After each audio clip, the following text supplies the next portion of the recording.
Hey, listener, what's up? Thank you for pressing play. This week on the Jock and Nerd podcast, Diamond Distributors shuts down due to the coronavirus pandemic, essentially shutting down the comic book industry for now. What? Is this the death of print comics?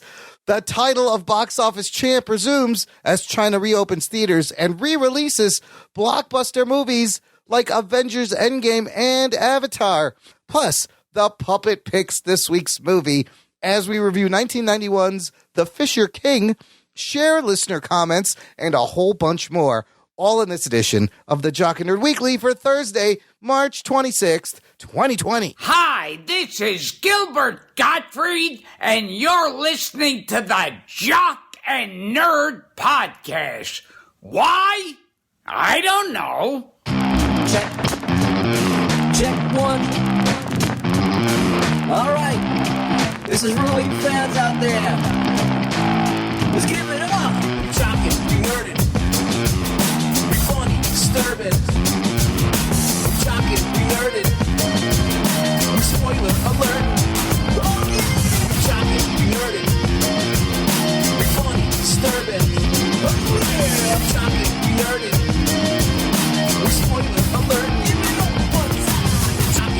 Hello, listener. What's up? And welcome to the Jock and Nerd podcast, where we deliver comic book and superhero, TV and movie news, reviews, and whatever we choose. Jock and Nerd. My name is Imran. My name is Anthony. He's the Jock. He's the Nerd. And that filthy felty over there may or may not be infected. I don't know. How you feeling this week, Ruggs? What's up, Rugboy? I feel a little itchy in my slack hole. Oh, that's that's a little different. bit of an itch. No, that's a different problem. Yeah, I'm not coughing like I was last week. Yeah, last week I was about to weld your door shut and lock it down, Ruggs. Oh, shit. Yes. Feed me bats. Bring out your dead. Yeah, we were going to get you. But look, you guys, it's a crazy time. New crazy every week. Right, Anthony? What's the new crazy this week? What do you get? What have you had to get used to? I don't know. I haven't really left my house all that much. Good so for you. Good for you. Left where I'm staying. So I don't know. Did you have to go run out for supplies, either of you? I did. I took because I'm staying with my parents in the burbs because they're a little older. So I'm not normally where I am, but I have all my clothes here, and I took her to Walmart or Costco. Excuse me. Were you wearing masks? She went in and she wore a mask and gloves and glasses. That's something that's a new normal. Everyone's just starting to get used to. You see more and more people wearing masks everywhere. I got to tell you, the traffic being so light as it is, that's lovely. That is strange. Because I did go out to run an errand, and I was like, these roads are empty. There's nothing. Yes, this always reminds me of the Bill Burr comedy sketch where he talks about like he's killing a bunch of people that go on cruises, and it would like thin out the herd. Yes. And then he's like, traffic is great. Traffic would think it was horrible, but then all of a sudden people were like, I can get to work on time. Send them out of those cruises. So dark. Oh my God, it kind of came true. This is kind of long, but the Fat Jewish on Instagram. Yeah, so he's great. Yeah. So it's a little long, but I'll read it because it's funny.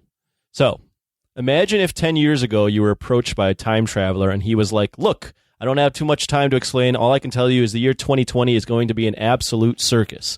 You know Donald Trump, the star of The Apprentice? Well, he's president of the U.S., and at the beginning of 2020, he gets into a Twitter beef with Iran that almost starts World War III. Australia catches on fire, and a woman tries to save it by selling pictures of her boobs. Kobe Bryant passes away in a helicopter crash. Half the world is devastated. The other half just makes messed up memes. A little time passes, just when the world starts recovering from the loss of Kobe, some dude in China eats a raw bat and starts a global pandemic that specifically kills mamas and pawpaws. Everyone loses their minds. 40% of the population thinks it's the end of the world. Another 40% thinks it's all fake. And 20% blames the whole thing on cell phone towers and Tom Hanks' kids. The one thing everyone seems to agree on is the only way to survive is by hoarding toilet paper. Grocery stores are ransacked, and Charmin Ultra Soft essentially replaces the dollar as the U.S. official currency. Eventually, as hysteria grows, world governments are forced to shut the entire planet down, lock everyone in their houses, and the only person that can keep people from flipping out and starting a huge riot is a gun-toting, mullet-sporting, homosexual Oklahoma man with a meth addiction and 180 pet tigers. Yeah! Yes, he gets points for the Tiger King fucking reference. I've heard so many Tiger King things in these past couple of days. I watched a couple of episodes, so in our What We're Watching segment, we can talk about that a little bit, but I just saw that online too, and yeah, sums it up pretty good there, Fat Jewish. Nice job. I mean, you don't even have to go back 10 years. Go back 2-3 weeks, and you'd be like, no way. Yeah, no way. Yes. This is how if you read this like 3 weeks ago, I'd be like, get the fuck out of here. Unbelievable. Look, it's a crazy time to go out. It's a crazy time to have events like birthdays, but we have a birthday, gentlemen. It's our birthday. Oh, shit. We have officially... I didn't get myself anything. Yes, we have Good thing officially... I'm naked for this one. Shit. Oh, Nice. shit. Coming in, I was brought in. I fucking loved it. This officially completes, listener, 5 years of the Jock and Nerd podcast. Wow. Oh, shit. So our 5-year plan was to be like rich podcasters that Was it? like as famous as Joe Rogan, right? And we accomplished that, right? Sure. We hit it. We're there. Why not? Yeah.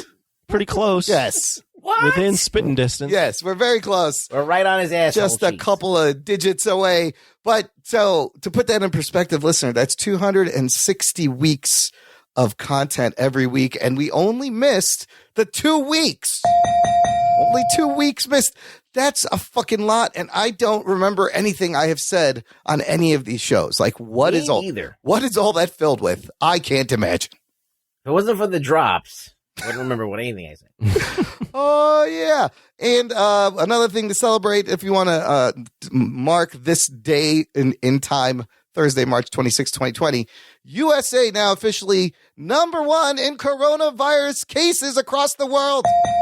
We're #1. Yay. I thought we just beat Italy, where we passed China now, too. We just passed China in the last few hours. These reports started coming out. So there you go. 5 years of podcasting and global pandemic. Let's get on with the geek news, fellas. Why not? The Jock and Nerd Podcast.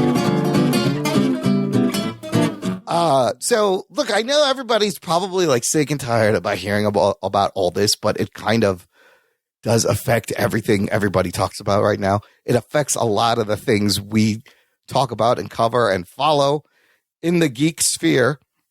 So another huge consequence of this coronavirus, Diamond Distributors shuts down. Oh, shit.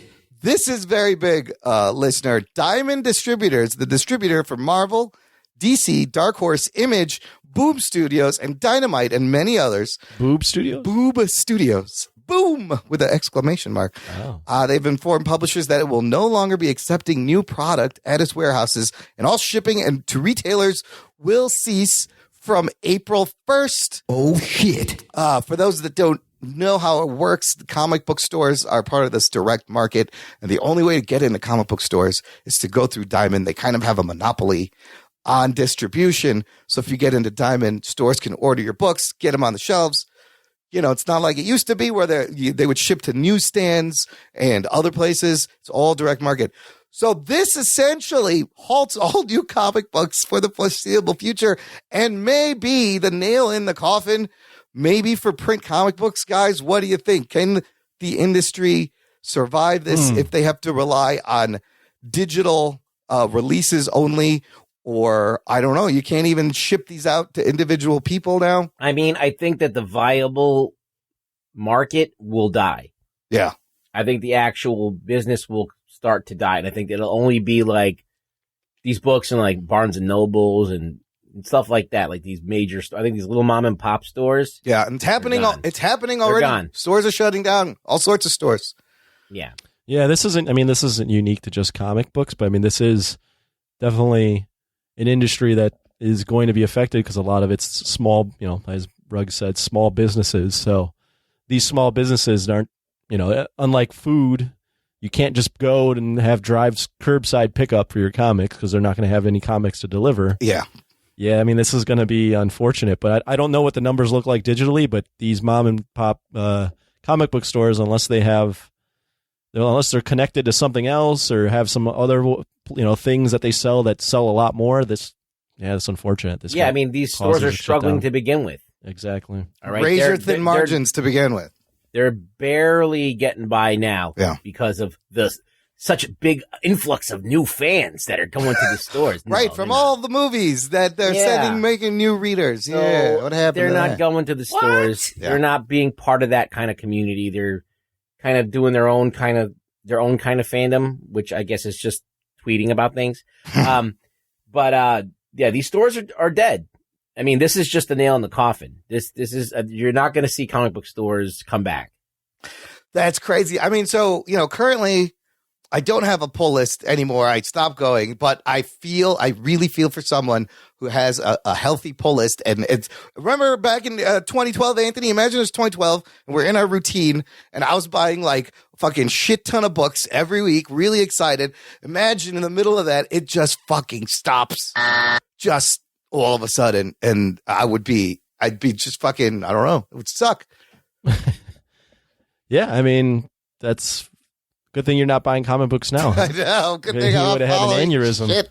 I'd be like, oh no, I'm not going to find out. Well, the same with TV shows. A lot of these seasons, we're not going to get to see the season finales of current seasons, find out what happens. It's all part of the larger issue of how things are right now. Well, this is a catalyst for a lot of things to change. Yeah. Right.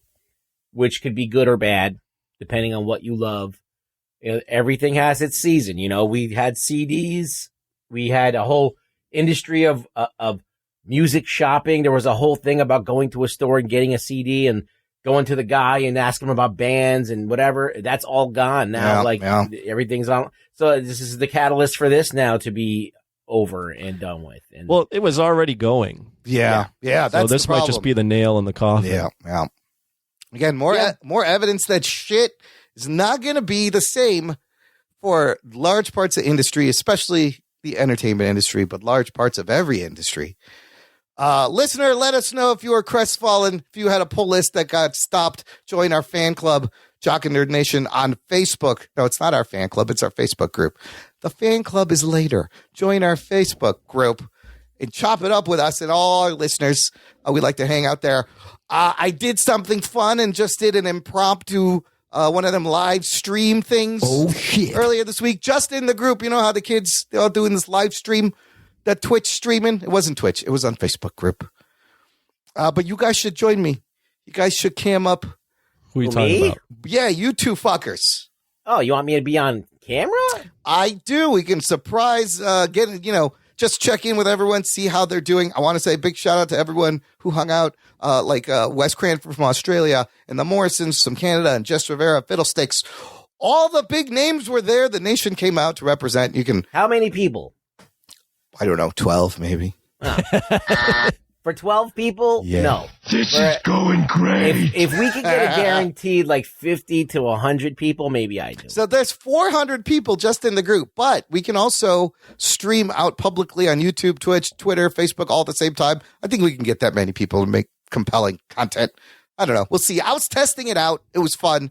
Join the Facebook group, Jock and Nerd Nation, for more updates about that. Yeah, I mean, it would be content we could put out on YouTube. It might not be that much of a waste of time, but yeah, it's just people like to see a puppet. I like to talk to the fans. This should be something that we do on Patreon. That's all I'm saying. Like, we should do this for our fans and they can get involved through the Patreon. We could do that. Also, exclusive hangouts. That's later for the fan club, Rugs. All right. Wait. What else? All right. Well, look. This is what it sounds like behind the scenes. All This right. is some inside baseball.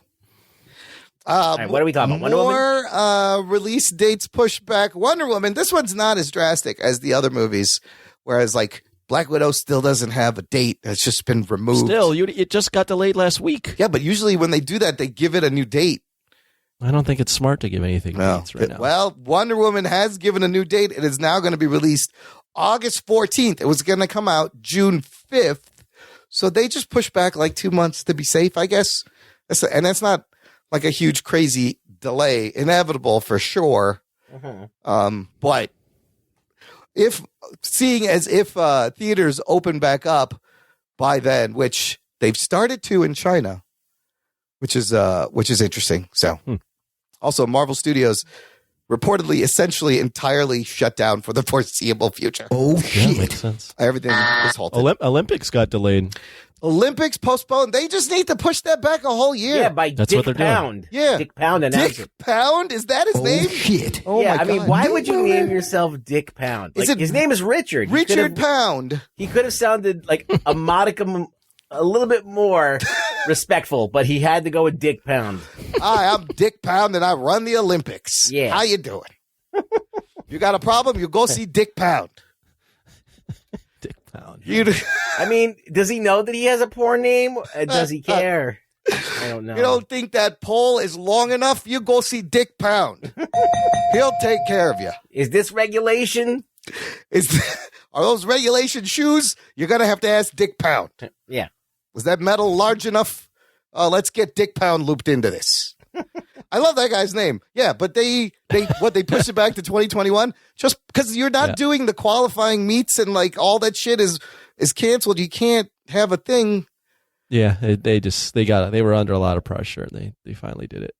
So then it just takes place a year after leap year. I don't know. Who cares? Just fucking push it back. I think it's going to cost Japan billions of dollars. Oh, to push sure. it back. That's true. Yeah. So that was part of it.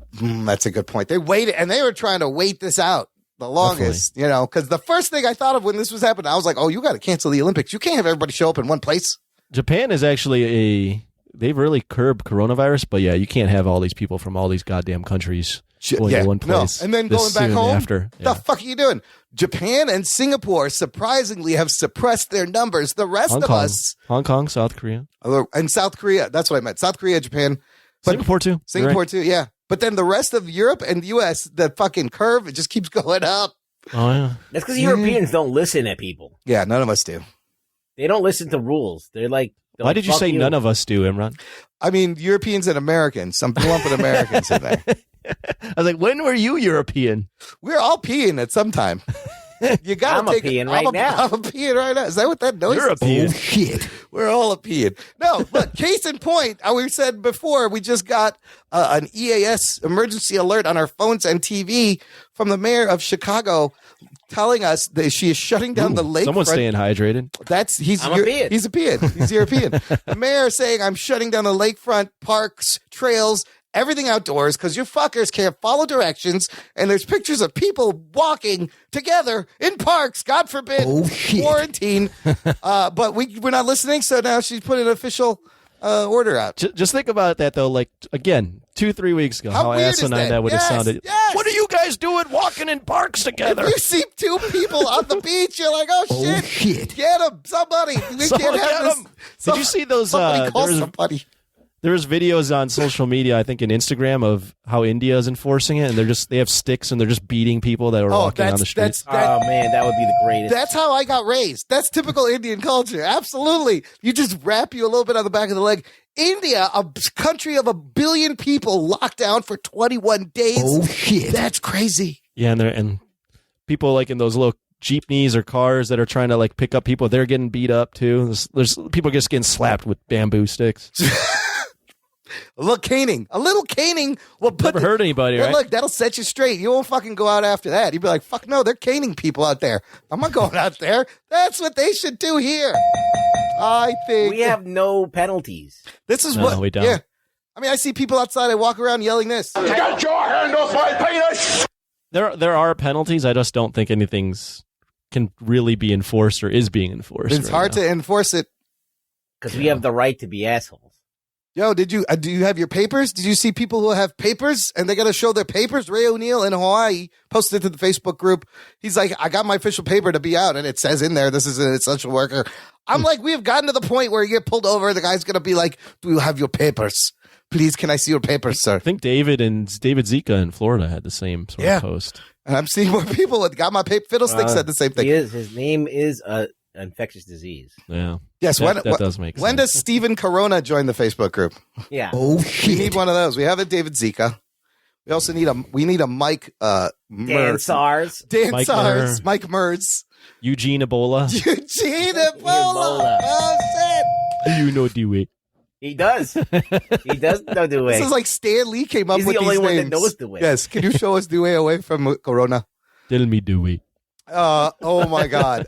Okay, so here's another crazy thing that happened this weekend. The U.S. box office, for the first time in its 100-year history, recorded exactly zero revenue. Oh, shit. For the weekend. And I was reading reports from the reporters writing articles about how, every weekend they're used to like looking up the early numbers and guessing and playing this game, and how weird it is that there's just nothing now. Nothing. It's nothing to do. It's nothing to write about. No. In the meantime, China is on the back end of this. Supposedly they're getting back to work. Factories are opening. And they have reopened about 600 to 700 cinemas, movie theaters, back open. Possibly, I think they're showing free movies. And to get people back into the swing of things and to help, they are re-releasing Hollywood blockbusters. All 4 of Marvel's Avengers movies are going to be re-released. And also Avatar and Chris Nolan movies, Inception, Interstellar, as well as some Chinese highest grossing. They're basically re-releasing all the highest grossing movies in China ever, which sets up an interesting race, the race for the highest grossing movie back on, listener. Oh, shit. Between Endgame and Avatar. Endgame currently on top, but just by a little bit. The top leader could change with this re-release. We'll see how many people come out. That they've been locked in for like 3 months. That's weird. Right? Well, that'd be interesting. You said it was free, though. It's possibly, I think they're going to start letting them. And then but nothing changes if it's free. Oh, that's a good point. No, it does say the license holders are taking a cut. I think what they're going to do is they're going to bypass their cut and let the theaters keep it. I don't know. 25% of share of sales is what they usually get, U.S. rights holders to these movies. So, all right. But if it's free, then it's a good point. It's not going to make a difference. Well, I'm sure that there's going to be more about this. We'll see. Do you think U.S. theaters should, when it comes back, maybe have a couple of free showings to kind of help people ease back into life? I don't understand what a free showing would make me. You could go see a new movie for free. I don't know. I know, but how does that ease me back into it? I don't know. Doesn't help fucking business. Doesn't help the movie theater. Doesn't help business. Maybe because at that point you may have lost your job. You may have lost your savings, your 401k. I don't know. I guess, yeah. I get that I could see, but it wouldn't make me feel any safer because I'm not paying anything. No, but maybe like once they get you into the theater, they could be like, oh, you know what? I went to the movies because I had nothing else to do. Yeah.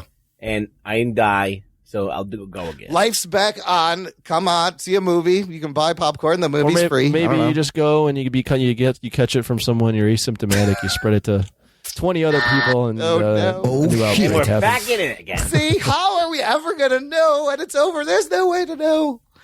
I don't know who's gonna make this decision. Apparently, Easter. Listen, everyone's gonna get it. We're all gonna get immune to it, and then the people that are unfortunately gonna have to be hospitalized. And that's what's going to happen. I was just about to say, maybe we should get our corona advice from Vanessa Hutchins. Oh, yeah. She seems to really believe. I think I saw... or Evangeline Lilly. Yeah. Oh, my God. She's out of Marvel from what I heard. I don't know if that was a rumor. That's a rumor, and apparently she's apologized, so she may be back in. I don't think they would... I mean, they might kick her out. But They might. I saw a meme meme that was like, Trump announces his new head of disease control, and then there's just a picture of Vanessa Hutchins. I mean, I finally got around to watching that clip. I was like, oh man, that's real bad. Yeah, real stupid. Yeah. She even said it. She's like, I probably shouldn't be saying this. Yeah, that was the only correct thing. It's like a virus, but it's inevitable death, right? This is going great. Yeah, not great. I mean, look, it's somewhat true. But it's kind of very cold and ridiculous. Cold and it's tough to be sitting in your mansion saying something like that. Yeah. Oh, please. Oh my God! Like what are we doing? I'm bored. You got to self-quarantine in your $1 million Twitter is mansion. not the place for anything. No. You got people on Twitter. We got millennials that are trying to blame Gen Z only for spreading this shit. Like they don't go out. Yeah, we don't go out. Nobody, it's you guys. Nobody in their late 20s, early 30s goes drinking. No, we don't. No one does it. We just sit at home and play Fortnite. That's all you guys do. They're like trying to act like they have nothing to do with this. This ain't our fault. Yeah, I'm like, it's everybody's fault and it's nobody's fault. It is. We never went to China. You never went to... We were on the beach at spring break. That wasn't us. I was doing a lot of reminding people. I'm like, yeah, when did you stop going to spring break, Anthony? Did you stop immediately as college ended? You never went on spring break again? I never went on spring break again, but it's not like I never went out to any sort of exotic locale and did debaucherous things. Yeah. You can have spring break whenever you want when you grow up. Yeah. This is true. Yeah, you actually can fund your own spring breaks. Yeah. You don't ask for your parents' money. Yeah. It's great. Who has money to go and do this shit? Like high school kids? No, it's I was thinking people about our age. how I was in New Orleans and now it's empty there, and they had, between the time I was there and now, they had Mardi Gras, and how many fuckers probably spread that shit around during Mardi Gras in New Orleans on Bourbon Street. And now it's shut down. After seeing that in January, to see it shut down, and the pictures of Chicago, all cities with no traffic, are fucking wild. Very strange time. I want to talk a little bit about how this whole thing is going to affect the streaming war, because that will also be affected. For example, Disney Plus just is launching in UK. I believe it should be launched by the time this show posts, but it will feature lowered streaming quality in order to combat congestion from everyone staying at home. Oh, shit. So good news, bad news, UK. You can finally, even though Baby Yoda's been spoiled, you can finally watch the Baby Yoda show. It's just going to maybe not be in fucking 4K resolution, which... I'm curious because I noticed, I think when we last talked, I was saying Netflix stock went up. Let's just... Yes, I want to know if these companies' stocks went up, because Netflix and YouTube also have lowered their streaming quality in Europe at the behest of the European Union. Yeah, Netflix stock has gone up. Let's see here. I was actually right about something. Well, it's actually been fluctuating, Yeah, but shit. You would think that these companies would be benefiting from this, but then I'm curious to see once people are losing their jobs as we speak. That's true. Where does it balance out? Because you got to imagine more people signing up for maybe Hulu or Amazon Prime or Disney Plus. Well, what I'm saying is this considered discretionary thing, spending, and then people are cutting this stuff first, or are they like, this is essential part? I'm so goddamn depressed that I need an outlet, and this is the only outlet that I'd ever have. Yeah. So I'm keeping my subscription. It's going to depend where a person's priorities and sanity lie, but maybe you don't need all of them. Maybe that's a case too. But that's a good point. But if you're not spending money on sports and movies, there should be some savings there. You want to hear something really hilarious? Yeah. Well, it's not really funny, but morbid. I will be the judge of that. I was on the phone with the cable company today. Yes. And no one ever answered my phone call. I was on hold for like 3 hours. Oh, shit. They literally either have nobody working. Yeah. So if you wanted to cancel your cable, you can't. Yeah. You can't. You can't even do it online, because I went to do it online and they wouldn't let me do it online. Well, working for the company I work for, which is very customer facing and deals with a lot of stuff. Yeah. I can imagine this is the same for every company that's doing that. Yep. Phone lines are completely jammed. Like, you're not going to get any sort of anyone on the phone within 2 to 3 hours, and emails are inundated. Like, everything's just jammed. It's reduced hours at the stores that are open and reduced service at every business. It's just, this is the standard right now. I'm like, how am I supposed to cancel my cable? There's certain things you're not going to be able to do. Simple things. So, like, my mom needs to renew her driver's license. I don't think that shit's happening. And I think they'll just probably forgive for a certain amount that it can be expired. I did hear they are accepting expired things for ID, like in planes and airports or whatever. So, but we might, make sure you have your papers. I don't know. When am I getting my papers? I want to go outside. Sticking with Disney Plus, some casting news for The Mandalorian season 2. Reportedly, Rosario Dawson will be playing Ahsoka Tano. Rugs. Did you see this? Yes, I did. Is it? I feel like it may be just like a 1-episode cameo. I mean, I don't know. Hopefully it's not. But Boss Logic had done this art like 3 years ago, and I think it's a great pick. What do you think of this casting? And can you tell me a little bit about Ahsoka Tano? Well, Ahsoka Tano is a major character if you watch Clone Wars. Yes. I think she's even cameoed in Rebels. She's a Jedi. She is. Look, listen. Was the Padawan of Darth Vader, Anakin Skywalker. She's Anakin's Padawan. Okay. So she learned everything from Anakin, and she was trained by Anakin, and she's kind of this optimistic, dual lightsaber wielding alien chick. She's badass. Yeah. She was kind of like this a little kid, for most of the time that you're in Clone Wars, and you do in Rebels see her grown up. Wow. And she's pretty badass, and she fights Darth Vader there. She fights Anakin basically, and her former master during Rebels. So she is very resourceful. She's she's been in the latest episode of the Clone Wars. Okay, yeah, in the new season. In the new season, she reappears, and she's probably gonna have another storyline. I can't wait to see what it is. So Rosario Dawson is going to be playing the aged up Ahsoka, because if you figure it, she's a little bit younger than Darth Vader was when he died. Right. And so he's got to be old enough to be Luke's father. So Ahsoka Tano is maybe a little bit older than Luke would be. That makes sense. In Jedi, I guess. Yeah. And then the Mandalorian takes place after Jedi. So, So basically, like, Luke Skywalker's what, in his 20s in Jedi? Yeah, you can say mid-20s. Yeah, so she'd be a little bit older. So, yeah. So, I mean, the casting age is spot on. I think I don't know how aliens age. I don't know how these aliens particularly age. They don't. I mean, if you're just going by human age, she's amazing. I think she looks like the character, and I'm excited. I've heard a lot about this character. I mean, this is a badass Jedi that's really closely tied into Anakin's story that we've only seen animated. It's about time to be in live action, and she's a badass girl. Anthony, we got you turned on to the Clone Wars. Does this do anything? Floppy jock. Anything for you? You never turned me on to the Clone Wars, but I mean, not the Clone Wars, the Mandalorian. I like Rosario Dawson. I literally learned just about this character right here. Yeah. I'm pretty flat on the whole thing. All right. Well, how about this casting? Also, Mandalorian season 2, making this person relevant again after like 30 years. Michael Biehn is joining the cast, possibly as a villain. Anthony, Michael Biehn, Reese from Terminator and in Aliens. And he's also the star of a cameo that he did where he just turned the camera on and turned it off for the Jock and Nerd podcast. You remember that? Yeah. We tried to get a clip from Michael Biehn. Oh, yeah, that's right. Shit. And he didn't know how to do it. And the Abyss.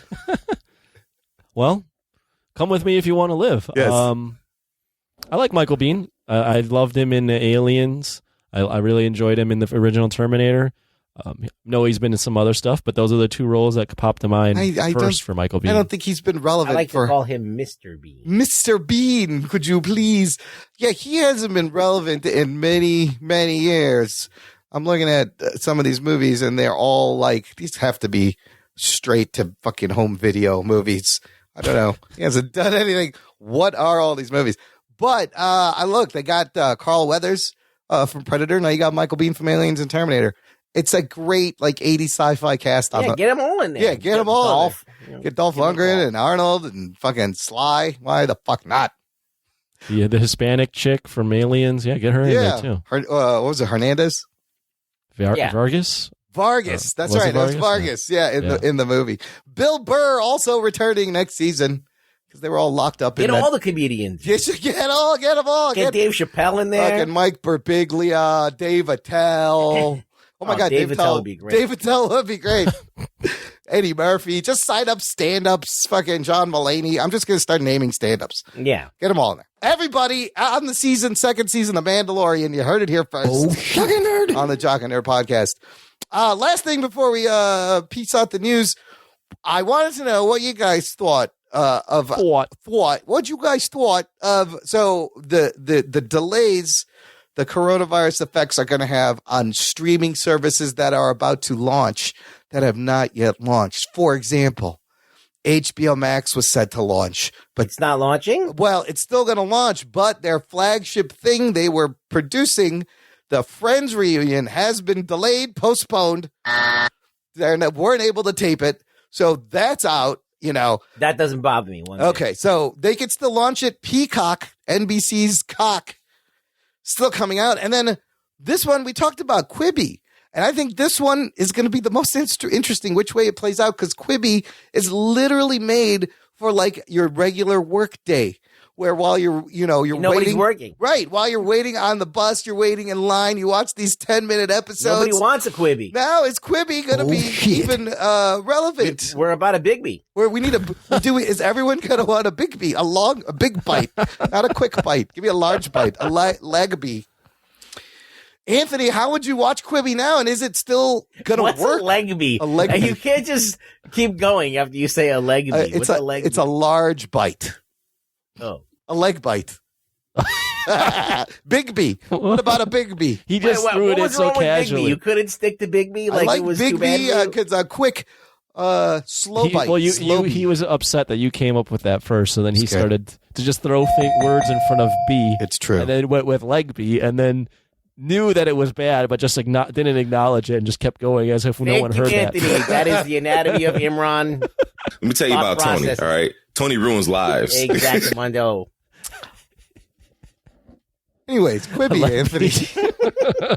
Did anybody watch it? Did you guys watch it? It hasn't launched yet. Hasn't launched yet. April 6th. Am I going to watch it? I mean, strange things have been happening in my mind since this little outbreak or this little quarantine. Yeah? I mean, I thought for the longest time I'd never do it, but I downloaded TikTok. Oh, shit. Oh, my God, Anthony. The jock's on the top, everyone. But I've been, every time I go on it, I've gone on it for maybe a minute, and I'm going, oh, man, like, I can't. I really what do need you to get do out of That's this like me hole. with Snapchat. Like, I can't do it. It's for like little kids. Are you going to post videos of yourself dancing, doing the floss? What the fuck what are you doing? I regret to inform you guys, I've learned like 3 or 4 of the TikTok dances already. Oh, no. I have not recorded myself because I feel like the amount of creativity and people like recording this stuff, that part of my brain doesn't work. I would just record a straight up video, and I'm like, this looks stupid. So here's an old person question: is all those effects and editing done in this app? Yeah, I believe so. I believe you can do all that shit in the app. It's so overwhelming for me that I don't even want to post anything. Fucking TikTok. But it is. Imran will learn it in the weekend. Yeah, I'll figure it out. It is kind of not. I wouldn't say fun is the word. I like watching the hot girls do the dances, Sure. so that's the appeal for me right now. But I'm debating on deleting it because I don't want to fall into this rabbit hole. Are there like shows on there? No, it's all We can like lose 10 Anthony, 10-second Imran. videos. We're gonna lose Anthony to TikTok. No. Anthony, he's before the coronavirus. Anthony took this turn of like this intellectual film, analysis. I'm watching Oscars, and now he's descending into TikTok madness. He'll be ADD. You'll be able to watch a whole movie in like a month. This is just proof that we're all getting dumber during this quarantine. Oh, shit. It's just happening. TikTok is not. It's one of my buddies that kept sending us videos, so I'm like, okay, I'll look at it, and then I looked at it. I was like, oh, this is Listen, if it makes you fun. happy, it's a dark time. I don't think it makes me happy. That's No. I don't know. I don't know if it makes me happy. Why? Okay. I just I'm don't know not what going to I'm deny you, doing. Anthony. You do what you got to do, buddy. You had FOMO. It's a little bit of FOMO. You want to see what? I guess it was a little FOMO, Little but then FOMO. I was just like, I don't know. I don't know how I feel about it. That's the thing. I'm still in this weird limbo state about having TikTok and watching Oh, stuff. I can't believe you have TikTok. And the Chinese are using it to spy Yeah, on me now they have so. all. Yeah, they know they can track exactly when you take a shit. All by your the base TikTok. belong to us. All your base belong to us. That's an old one. Yeah. They know by the length of TikTok how long your shits are now, Anthony. That's all that's going to happen. Back to Quibi, though. Is this model It's all Ketch's fault. still something that will work in this new way of everything? I don't know. It's tough to. I mean, this era this thing that we're living through. I don't know what's gonna come out of the ashes, out of the rubble. These 3 streaming services, HBO Max, Peacock, Quibi, they have tons of content that they can I think add. HBO Max is going to be the clear winner. Yeah. And that's that. Quibi may come and go. I said it. It will be law soon. Quibi should be Big B, and that will be law. All right. I have spoken. He has decreed it. Let's take a quick break here, play some promos. We'll be right back with Rugboy's movie review pick right after this. After these messages, we'll be right back. Check out what's been going on with the Pop Culture Cosmos Show and the PCC Multiverse. That is by far my favorite because it's also character driven and the stakes are high and there's much more of a mystery and intrigue to it. A game like Wolfenstein, which people are saying are one of the most socially important video games of the past 10 years. Catch our shows on radio worldwide 7 days a week or at any time on Podbean, Spotify, Apple Podcasts, or on over 30 more podcast outlets. Hi, I'm Jen. I'm Brian. And I'm Henno. We're three friends that talk about mental health, wellness, and our lives. Through articles and tips, we share what has worked for us on our paths overcoming depression, anxiety, bipolar disorder, alcoholism, and addiction. Come join us on our journey. You can find us anywhere you listen to your podcast. Just search for The Crazy Life. Remember, wiggle your toes and just keep breathing.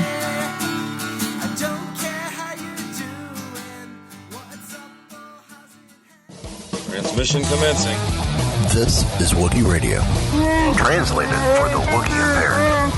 I like that Wookiee. Your hosts, Ken, Derek, and Mike, bring you the latest news and commentary from the far reaches of the galaxy. Hold it. Hold it. I said hold it. Subscribe today on iTunes and Stitcher. I just assumed he's a Wookiee. Start listening today, and remember, the Force will be with you, always. Doc and Nerd.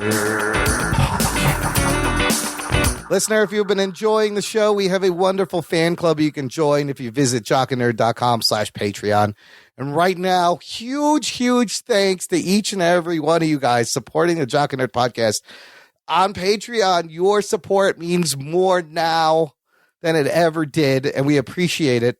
And for you guys, if you sign up, you're going to get a bonus content, a whole RSS feed where the shows come out early and bonus content is released. We are going to try to post more stuff for our Patreon subscribers. Because we love your support and your enthusiasms. So why don't we start something called the Corona Binge Reports? Oh, shit. Great idea. Wasn't it whose idea was this? I think it was all of us. Ruggs, Anthony? Anthony's idea. I think it was Anthony's idea. I didn't have the name, but I had the original kind of concept. Well, yes. Where did this thought come from, Anthony? Walk us through this. Yeah, I mean, in a time like this, and I've thanked people on those Corona Binge Reports, but at a time like this, we've always appreciated people donating, but especially now when, you don't have to donate and maybe funds might be running a little dry for some people. It's especially important to be appreciative of that. So we are, and the people that are giving us money, we're not going to be asking for we will ask for money. Sorry, but don't feel obligated. But the ones that are giving us money, we want to do something a little extra. So whenever we watch something new, because we have a lot of time on our hands, we're just reviewing it. So. Yeah, we're watching shit anyway. Watching it anyway. This week, there were 7 bonus episodes of the Corona Binge Report. Oh, shit. Anthony, you have been working hard. What are the movies you watched this week? Yeah, I've kind of gone on a movie binge. Yes, you have. I'm hoping TikTok really doesn't derail this because this has been a lot of fun. Don't watch the but TikTok. In the last, yeah. Besides Godzilla versus the Smog Monster and the Fisher King, which we're going to review, I've watched on my own American Factory, which won Best Documentary at the Oscars this year.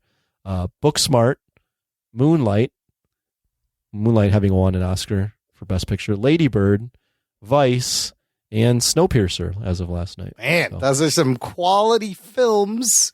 And then what did I do? What does the nerd do but watch fucking Outbreak and Contagion? Oh, shit. And I did a little compare-contrast, Outbreak versus Contagion. That was a lot of fun. Interesting fact, Contagion came out 2011. They pretty much predicted exactly what's going on. I know, right. Oh, shit. Holy shit. I was like, oh my God, is this a documentary? And you know how you're like, okay, let me wait for the resolution. See how they fucking handle it. There's no resolution. Everybody dies. Yeah, there's no, they don't stop this thing. It just is there. It runs its course. Yeah. I'm going to do a binge report as well on the movie called The Farewell, starring Awkwafina. I've heard about this. I heard it's very good. Yes. It's good. Heard it's very good. Have you seen it already? Or? Yeah, I've already seen it. Yeah. For what it's worth, out of all those movies that I've watched, a lot of people would agree they're all pretty good or have gotten some accolade. Yeah. American Factory is its own thing, so I won't necessarily include it, but my favorite out of those is Moonlight. Oh, really? So Moonlight is the movie that moved me the most. Wow. Which one? Wasn't that the one that when there was That's the the one Oscar where- mess up with La La Land? Was that La La that's Land? the one. That's Yep, the one. They announced La La Land, But it was really Moonlight. And they're like, oh, wait a minute. That's the wrong person. I was like, oh shit. And fucking, I forgot, was it Steve Harvey? Who was the host? I forget who it was. I wasn't watching the Oscars. Yeah, at that time. I remember watching that going, oh, somebody fucked up big time. So your list of movies, American Factory on Netflix, I've watched that. It's very good. I loved it. Have not seen Booksmart. I've seen a little bit of Booksmart. I think on I Hulu. checked out. It's on I checked Hulu. out of Booksmart before it ended. Have not seen Moonlight. Is that Moonlight's on Netflix? I have not seen Lady Bird.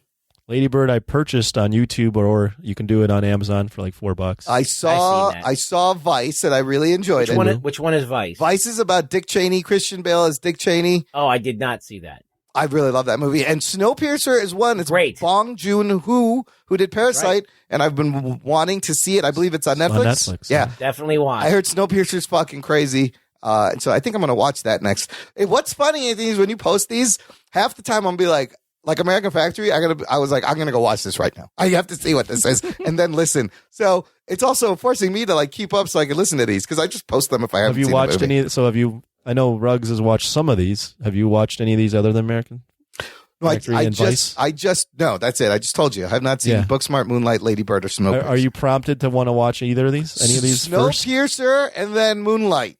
Okay, they're two completely different movies. I know. Actually, the fun thing about these is they're all different. Well, Booksmart and Lady Bird are kind of similar. Okay, but everything else is completely different from the other one movie. Yeah, Snowpiercer is like a zombie action thriller. Not at all. No? It's a dystopian future. Oh, dystopian sci-fi. future. Vice is I'll give you the concept real quick. It's as Rugg said, a dystopian future where we fucked up the world so bad and we tried to cure global warming that we froze the earth. Okay. So everyone is living on this bullet train that just goes around. Yeah. Yeah. And the train is segmented into like class. Wow. So the back of the train, the whole concept is the back of the train wants to get to the front. Get to the front. Yeah. That's fucking great. And it's very similar to a movie I'm going to recommend on Netflix when we get to what we're watching. But all great bonus content. And you heard Ruggs, we may do some live streams just in the Patreon if you guys want to join us there. So visit jockandnerd.com/Patreon for all the info. I'll just say I've got more in the till, Oh, okay, good. That I haven't seen, but I plan to see potentially maybe a history of violence for somebody, Yeah, potentially Get Out or Black Klansman or what else? I don't know. We'll see. Yeah, keep it coming. Bro, do you even podcast? He does sometimes. We're going to all do another round of these movies that we pick, right? Yeah, we'll talk about that too. Speaking of that, let's get to this week's movie review. It is The Fisher King from 1991. Here is your spoiler alert. You, this incredible woman, going to waste before my very eyes? No, this is outrageous! I will not hear this. No! No, come on!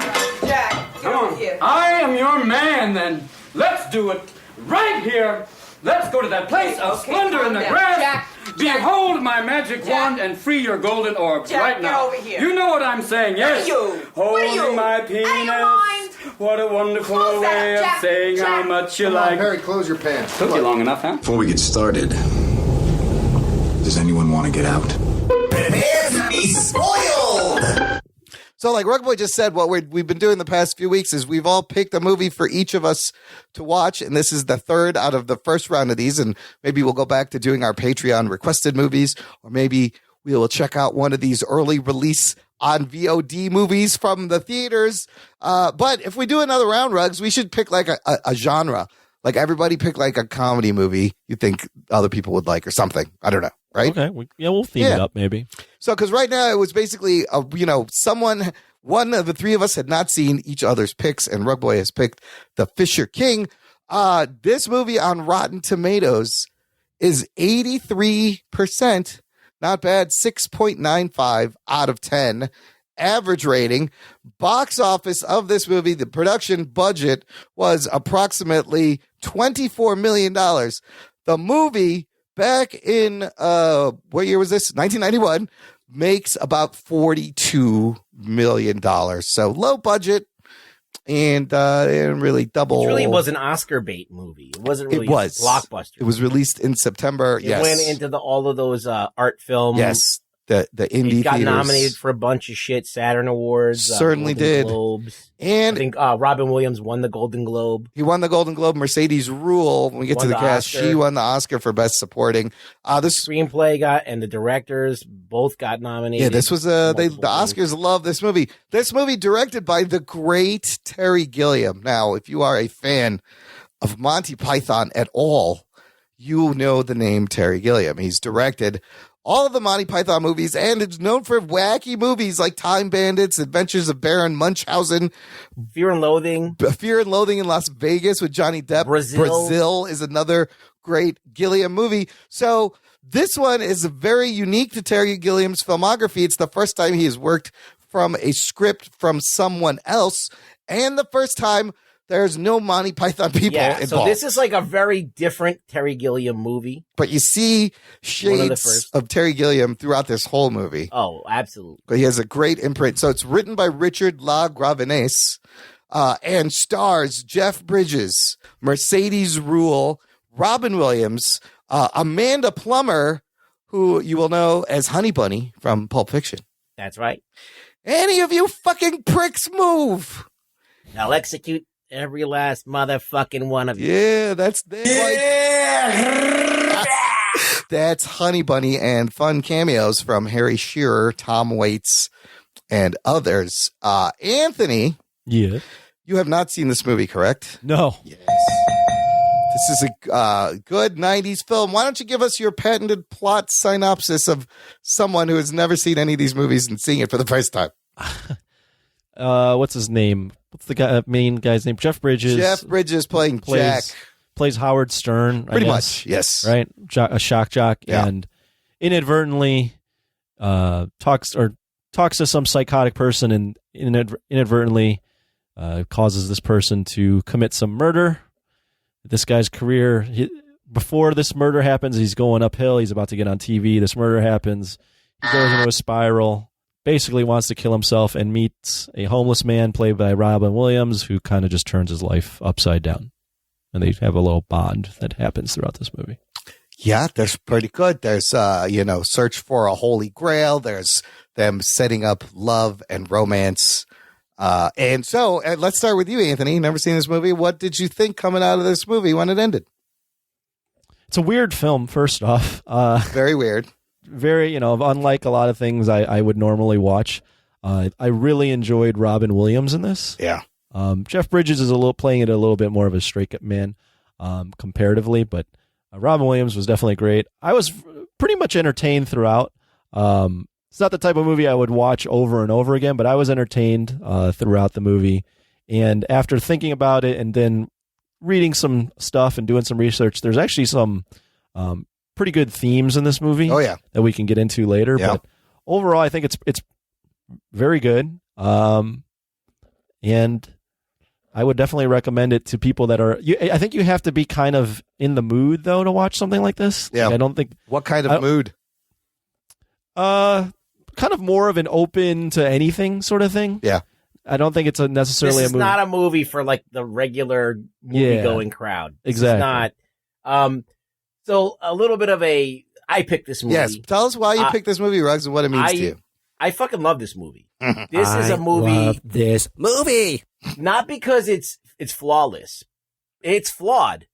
And I think that's the whole theme of the movie. Yeah. Is about being flawed. Absolutely. And I think it's done on purpose. And I think it's purposely done to kind of rock you out of reality. It's zany. It pushes all of these. There's a scene that is unforgettable of Jeff Bridges meets this weird vaudevillian transvestite lady covered in shit in the park. Yes. And then he hires her to go deliver balloons to this woman in an office. Oh, it's so with absurd. singing, and it is so fucking. It makes you so uncomfortable. That guy is great. Michael Jeter. Michael Jeter's a great actor in that. Love that. It's hilarious at the same time. Yeah. And it makes me fucking laugh and cringe at the same time every time I watch it. And it does cause you to have reactions that you wouldn't have in a normal movie theater experience. And I'll put it this way. We don't have Jojo Rabbit without a movie like this. Absolutely. Because this is like the Jojo, when I was watching Jojo Rabbit, I was thinking the Fisher King the whole time. Yeah. So, it is, I guarantee you, if you look at what Taika Waititi does, it's all Monty Python. Yep. I mean, anything that he does is Monty Python. Yeah, So- you could see the direct influence of Monty Python on him. Absolutely. Yes. Yeah, And anybody, I defy anyone. I'll fight you on this. I'm right. What made you pick it? Because I love it, and I think that nobody talks about it, and I think that everybody loves Taika Waititi, and I'm like, well, this is what Taika Waititi is doing. Gotcha. In his movie, You don't get Taika without Terry Gilliam. Yeah. he's doing absurd movies, absurd things that are touching and like heart wrenching at the same time. Yep. And he's using imagination and fantasy to kind of, whatever. But he does it with a child in his movie, but he uses Robin Williams as a homeless man in this movie. Terry Gilliam does. So it's the same kind of thing, and it's brilliant. And it's also fucking weird. It's also not for everyone, and I like that. I like that you can't just have Joe off the street will go watch it and be like, that's the stupidest. I gotta leave. This is so dumb. I gotta walk out of the theater. I'm like, good, leave, because you're not gonna get to see something awesome. Yeah, that's basically why I always liked this film, because of it was this kind of mix of all these different things. It has this heart to it, and it tells this great story. It's got the King Arthur legend that's at the crux of it, but it's also about like redemption and mentally ill people. It's a love letter to New York. It's so many things in one shot. This is also, I've always loved this movie, and for all those same reasons, it's haunting and touching. It is an original film. It shows a great combination of like New York at the time with just a hint of magic, a hint of fantasy. But don't you come out of this like you feel like you know the characters? Yeah, the performances and the characters are great. I think they're all really strong performances. And the other thing I love that this movie touches on that I've always thought my whole life, especially when I lived in New York, is how everyone is really on the edge of like sanity or insanity. Like, who is really sane? Who is insane? How one person can, with just a few couple of circumstances, a few events, can snap and end up on the street on the other side. I wouldn't be surprised if Terry Gilliam read The Killing Joke. Oh, that's a good point. There's a lot of that. It's like one bad day, and several people's lives change. Exactly. Right. I love how the characters are flawed, and you get to see them work through their flaws and get redeemed. But I've always thought that sometimes the mentally, compromised people, maybe they're the ones who see everything right, and we're the crazy ones we're not seeing through all this bullshit, but they actually see it. Well, I would actually disagree. I don't think he sees the right thing when you're talking about Robin Williams. Yeah. I think he's mentally ill because he's suppressing the bad thing that happened in his life. He's not so mentally ill that he's seeing what's right and wrong. He's using it as a mechanism. Like, for me, like, the movie is about just like overcoming your past and like dealing with the one thing trauma that put you there, right? Yeah. So for like Jeff Bridges, it's dealing with the fact that he caused all these people to die, including Robin Williams' wife. Yeah. Robin Williams chooses to not even acknowledge that that's his life anymore. He changes his name. Right. But everything. Robin Williams so Jeff Bridges looks to cope with it by helping Robin Williams. Robin Williams looks to cope with it by finding love again. Right? Yeah. Like that's the thing is it's about like confronting your demons. Yeah. Yeah. Well, I think it's brilliant because, all right, so if we kind of get into this a little bit deeper, all right, so Robin Williams is a guy, I think his name is Henry Sagan. Yeah, his real name, in the movie. Perry. He goes by Perry. And he's out to dinner with his wife when this guy comes in and starts blowing everyone to hell, and he sees either his girlfriend or someone who he really loves get blown away right in front of him. Yeah. And that sends him into a catatonic state. And when he comes out of it, he names himself Perry, which is short for Parzival. Yep. And who is Parzival, Ruggs? Parzival is part of the legend of the Fisher King. And that's correct. And if you see Jeff Bridges going through Perry's stuff, you'll see that he was a English teacher, and he was teaching and writing a manuscript on the Fisher King.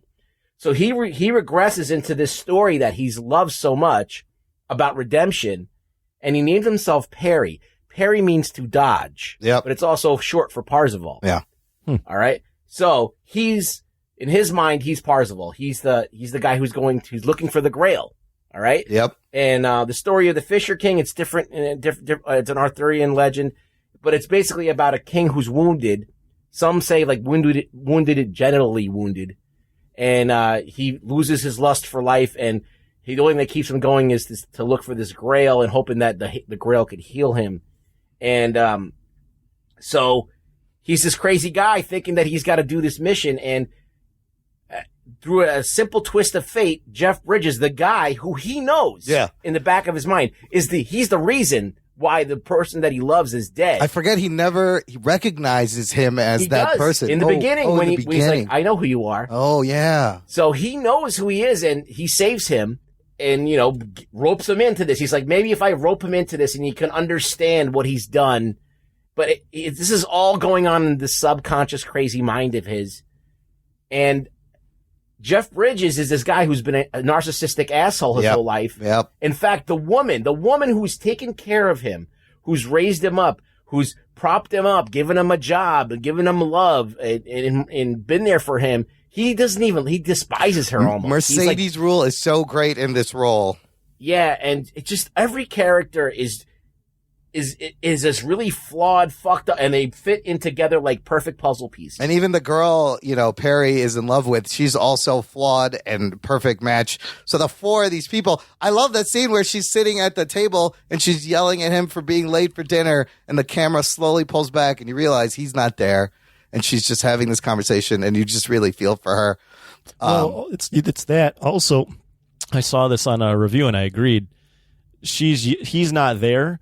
But you could also interpret that as being, even if he was there, it would be the same conversation. Yeah, he wouldn't He's be still saying not anything. there. He never says anything. Even physically, mentally, he wasn't there. Yeah. I've learned how to deal with people like that. You just don't say anything. Well, just like him. One of the big things I enjoyed, especially after in like retrospect, was when Robin Williams naked tells the story of the Fisher King. Yes, that's great.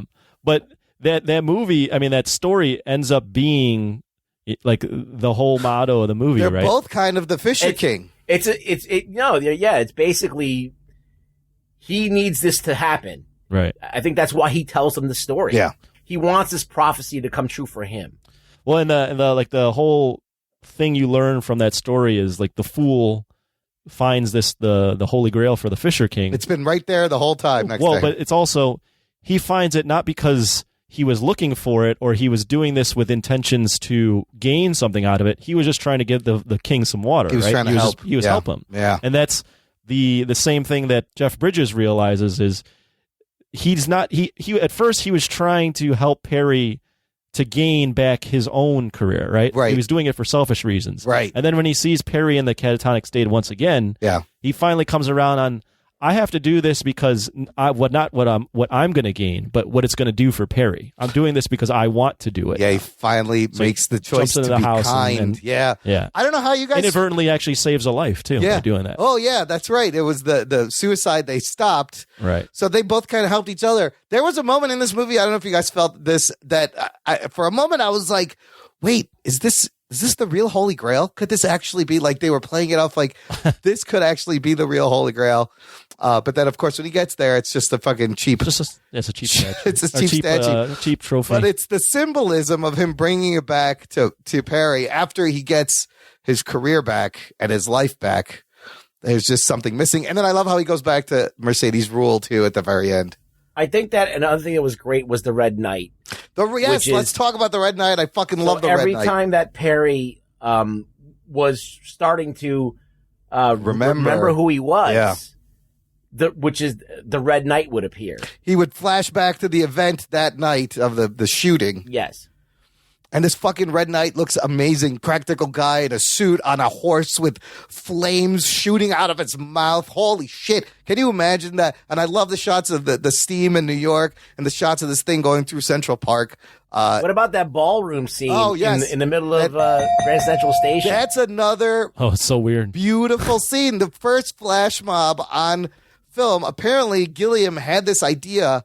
The scene was supposed to be just a girl singing, and everybody kind of slows down and focuses on her. But he's like, wouldn't it be great if everyone just started dancing with each other? So he shot this at Grand Central Station between 8 p.m. at night and 5:30 the next morning when the trains were about to come in. And I believe there are some actual commuters in that. But just a great location and a great moment to show like the mix of fantasy and reality in this movie. One thing I caught that was clever was whenever the Red Knight comes and Robin Williams is spazzing out. Yeah. They would speed up the film rate for whatever you call it, like 0.5 seconds or one. So it had this like manic feel of him just like freaking the fuck out. Oh yeah. Whenever he was seeing the Red Knight, I thought that was a nice lot of touch. push-ins to his face and stuff. I thought Robin Williams was awesome in this. Robin Williams he's it's the type of role for him. I think everybody was great in this movie. Absolutely. Everybody had these long monologues too that they didn't cut away. So they had to act. They had to really act in without cutting away and just kind of committing to what they were feeling. And that makes you invest emotionally into the movie. I know that the first time I saw it, I was so kind of all over the place because this movie is really fucking weird and it'll make you uncomfortable when you watch it. But the second time, that's a good movie. After you've kind of popped your cherry and you watch it another time, and you just focus on what's in the script and how they're acting it, it really is impressive. You know, you can see how upset Jeff Bridges is when he learns about Perry and how you could see the guilt. He does so much acting without actually talking in this movie. You see it all in his face, and it's so sincere and it's so good. And Mercedes Rule is great too. She's great. That is a real person. Yeah. That is a person that from Brooklyn. Yep. That's how there were so many Brooklyn moms that wear those fucking animal print things, and that look like that and talk like that. Well, what I liked about Mercedes Rule is I just didn't expect her character to be as well rounded as she ends up becoming. I thought she was just his hookup that he hates, and she's also kind of just a scummy person. She's like a stereotype in the beginning. Well, yeah, but then the scene that wins me over on her is when she goes out of her way to help Perry. Robin Williams, Perry, get the girl. Yeah. And you're like, oh shit, this girl has a heart as well. She wants to see Jeff Bridges happy, and if it makes him happy that Perry's happy, she will do that. And did you look at her boobs at all? Oh yeah. How could you not? I looked at her boobs, but I also was like, for whatever reason, I'm like, she's in her 40s, I think, when she's homeless. It's like an uncomfortable boob look. Yeah, it wasn't like a boob look where I'm like, ooh, I'm turned on. It was like that does look like a decent set, but what the I don't know if I like this. I love that. Yeah, I love that. I love that about this. I love that scene where she's feeding Robin Williams and he's like, okay, you want to do this? Let's do this. Let's make love. He jumps on the table. Well, it's played so straight as if she's the hottest woman ever. And I'm just like, yes. What are we looking at here? What my favorite Robin Williams line, I wrote it down, was when they're at the girl's place. What's the girl's name? Lydia? Lydia. Oh, Lydia. They're at her Dear, place and they're discussing Lydia. how, she thinks he's going to want to come upstairs. Oh, yes. And he's like, I got a boner the size of Florida. That's a great line. But that whole thing of him saying that is great. He's like, his whole delivery was so perfect. Coffee. She says something along the lines of having a headache, and he's like, well, yeah, we just went on our first date, kissed, or went on our first date, broke up all in one night. Of course that'd be a lot of stress, but we missed the best part, the kiss, the first kiss or whatever. And he never gets it, does he? No, they do kiss. He does. And I just love that moment when she touches his face and she can't believe it. She's like, you're real. And that fills him with, the joy and the satisfaction and kind of what he needed. Well, the first kiss gives him the satisfaction, but also puts him back in the place of Then he finding has love, and he sees the red knight. That he has an episode and really gets hurt and ends up in the hospital. Right. The scene in the Chinese restaurant, so fucking charming, so wonderful, where Perry and Lydia are sitting across from each other, and she's so awkward. And he starts. She was like wiping her nose. Yes, he's dropping fucking wontons, and he's mimicking it to make it seem like it's okay. And then it keeps cutting as time goes by, and they all start to, ease up and start to laugh and do silly things. And then he sings the Lydia song as the camera just sits in that same shot. It's so good. It pulls back. You see all of these people that work at the. They're just sitting there watching. Fucking go home. They're just watching them. Like, what is going on here? Okay, now let's talk about things that I didn't like. Okay. I mean, no movie's perfect, of course. It is a flawed movie. And I just like I what said, are some of the flaws? It's part of the charm that it's flawed. Yeah. The thing that I would change is the thugs. Oh, the guys who are like, fit. we don't want to look at your guys. Yeah, the thugs, they don't even need to be in the film, really. Like they didn't work. They were like, that was the only thing that for me didn't work for me, and it never worked for me in any time I've ever seen it. I was like, I wish those thugs were not in the movie. I wish that Robin Williams would have just saved him there and then gotten his ass beat or hit by a car instead of getting his ass beat by something. But like, I think that's one of the things that's the weakest point of the movie. Those two thugs. Everything else I think is great. What I would say is this movie at times for me is a little too manic. And I think, as we're talking about, there's a lot of deep stuff in here, but for most people, this isn't very easily digestible. And I think most people would watch this and be turned off right when Robin Williams has him has Jeff Bridges in his like little lair, and he's just going over like, just being all crazy. Just being all manic and crazy. But that's what Robin's the best. It does actually have a really good hook. Like it starts off with the asshole shock jock, and right away you get into, oh God, his words just killed a bunch of people. Changed this guy's life. Also, if you notice in the beginning, the down shots of Jack, the close-ups of his mouth where, it's a pristine environment, upper New York. And, he rails on the yuppies about get these people out, which if you see his radio studio, all these shadows cast into a cage. Yes. Yeah. And then after his fall, it's a lot of worm's eye view, a lot of upshots. And a lot of color. And it's less sterile and serene. But I love when he rails on the yuppies, which I wanted to explain to our younger listeners. In the 80s and the early 90s, yuppies were like the hipsters of the time. They were like they were the generation everybody shit on. Were they? I feel like they were. Yuppies were always giving shit. They were young, upwardly mobile. They were like the hipsters. I don't know. For me, when I was growing up, yuppies were like the people that had a little bit of money. Yeah. So people looked upon them. It was yuppie for me stood for young urban professional. Young, upwardly mobile professional, whatever. Oh, it's the guys who go to the fucking country clubs and they're trading stocks and they're all fucking... Right, yeah. I wouldn't consider that, though, a hipster. Not hipsters, what they are, but in terms of like every generation had like a group of kids that were always blamed for everything. I would consider for this generation what yuppies are like the Brads and Chads. Yes. Like pretentious people. Yes.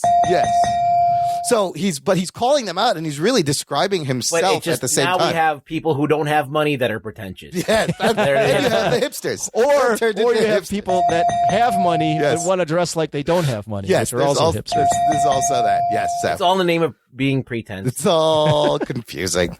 But just, again, man, the themes of trauma and human kindness and poverty and homelessness. Look, this is not a movie for everyone. No. This is not a movie for a lot of people. This wouldn't have been a movie for me last year. I think all of Terry Gilliam's movies are like that. I don't think it's a movie for you now, but like the thing is, I think that you can at least appreciate things about it. Yeah, right. I don't think you're gonna slap this one in every once in a while just to watch. I'll never watch it again, probably. Yeah, probably. I figured that much. But it's one of my favorite movies. It's one of the people when people ask me, what movie would you recommend that I've never seen? I always say this movie. Interesting. It as I said, this is what gave birth to Taika Waititi. This is what the Marvel Cinematic Universe is all based starts with this in a way. Yeah. And I mean, I think if you're into comedy directors and films, you have to watch Terry Gilliam's whole filmography. It's very important because it's quirky, it's original, it's a different sense of humor. And I think all of Gilliam's movies are like that. They're not for everyone. That's kind of an acquired taste. I mean, the whole reason I got into Terry Gilliam, see, when I was a kid, I had this friend. He was like a weird kid, and he loved movies. He loved horror movies, and he loved like artsy shit. Yeah. And I saw, the Holy Grail. Fucking movie opens up with you hear the horses. Yes. And it's fucking it's a guy with no horse. It's a guy with 2 coconuts running and behind somebody another behind guy. him with coconuts making the sound. So good. Now, if you stick around to that, some people will be like, "Oh, this is so stupid. Yeah. I'm not going to watch this movie." You stick with it. Fucking brilliant. It's fucking hilarious. It's fucking brilliant. And it's great. So I learned at a very young age. I think I might have been in high school. Yeah. Maybe 16, 17 that, fucking, this is a whole other way of fucking, and Monty Python, this is a thing in Britain. Oh, this is a whole crazy shit. So I'm thinking that Taika Waititi, who's just probably the same age as me, went through the same thing. Monty Python on TV, saw the Holy Grail, The Life of Brian, all of these fucking movies. And that's bled into his filmmaking. So I think it's also really good now that we have, his movie that it was nominated for an Oscar and everything. And that we're talking about this movie too. So I think it's a full circle type thing. Won Best Original Screenplay, I believe, too. Best Screenplay and for what it's worth, Jojo actress. Rabbit is one of my I have it ranked very high in my Oscar list. So yeah, it's basically Jojo Rabbit is done in a more measured way. I would say a little bit more of a balanced way. It's not as off-putting. I mean, or as frenetic and frantic and crazy as this movie. But I think they share a lot of DNA. Yeah, I could see that. He said, Ruggs, this movie was nominated Robin Williams, Best Actor, Mercedes Ruehl, Supporting Actress, Best Original Screenplay, Art Direction, and Original Score. Mercedes Ruehl being the only one that won. Another thing I love about this movie and how it connects to me is this is New York in the 90s. Like, I lived in this New York. I ask Ruggs, you know me, I talk to anyone. I knew a lot of crazy fucking homeless people. Oh, we've seen some homeless people. I've seen people exactly like all those guys, and I would run around singing, I like New York in June. How about you? Just like them. Like, that is something, it's so New York. That would totally happen. Not unbelievable at all. Have you ever cloud busted it? Yeah, not naked, though. My clothes on. But you've been naked in other things. I've been naked in New York, just not cloud busting. How small was Robin Williams' penis? I like New. They didn't show it. It was in shadow. You could see it. I thought it was in shadow. I have my brightness way up. It was in shadow. I do have to say, having been to New York one time, and now I'm an expert on New York things. Yes, you are. When they were sitting on top of those rocks in Central Park. Yeah. I believe I've sat on top of He's those like, I was there. Hey. So there was that connection. Yeah. But this is like kind of the New York. And I think I've been in that field too. This is the reason movies like this is why I wanted to go to New York, because the city had that element of danger and magic and fantasy always to me. Now no one wants to go to New York. Now I don't know. It's not. No one can ever go to New York again. No, but not right now. Anyways, stay there. Everyone's getting out of New York. I was always thankful for the porno section that they were always going. Oh yeah, her office is in the porn section. I love in the beginning where she's asking for, that's Kathy Najimy asking for a movie, and he gives her like Ordinary People. Ordinary Peoples. He's like, you'll love this. She's fucking freaking out. Great pick, Ruggs. Here's some Pinocchio too. Pinocchio is in there. The doll, the Pinocchio doll. Well, oh yeah, he's carrying it around. He gets it in the beginning from the kid, and then he gives it to Perry, and then Perry brings it back to him, and he brings it back to Perry. Yeah, so that's another thing. The lies is all about lying to yourself. Oh yeah, wow, I like that. There is a lot of metaphor in this movie. The more you and then you know watch when this. he wakes up, he becomes a real boy. Yeah. So yeah. That's great. Some other fun facts. Howard Stern was asked for tapes of his radio show for this. He refused and instead asked to be a consultant since they were basically modeling Jack after him. Studio didn't want to pay Stern, so they declined, and Stern told him to go fuck yourself. And they didn't give him any tapes. Yeah, he shit on this movie because. But it's pretty much a stern shock jock. And then James Cameron had been a serious consideration for directing, but was already deep in Terminator 2 Judgment Day. James Cameron. I don't know if that would have been a completely different movie. Yeah. It says here his vision would have been more reality-grounded caper film. So it would have been like these people trying to get the Holy Grail. And there's a movie that apes this movie, too, that someone saw The Fisher King and decided to make their own Fisher King with kids. Yeah. Oh. It's called The Mighty. Oh. And it's about, I think it's Kieran Culkin is like this kid with like a disease that's supposed to die. And there's like there's like a medieval mission that they want to go on. It's very similar. I always love the Holy Grail stuff. That's, it was in Indiana Jones and The Last Crusade. It's always the subject of lots of fun movies. Does it exist? I don't know. Where is it? So let's give this a score, I guess. Ruggs, you go first. Give me a rate it out of 10. What would you give your favorite movie? Well, I love this movie. Yeah. I mean, it's not a perfect 10 by any means, but I would say an 8.5. Cool. Good score. Just for the acting and the script alone, and some of the directing is fucking unbelievable. Like that whole flash mob dancing, it's like that's never been done before in film. That was the first time.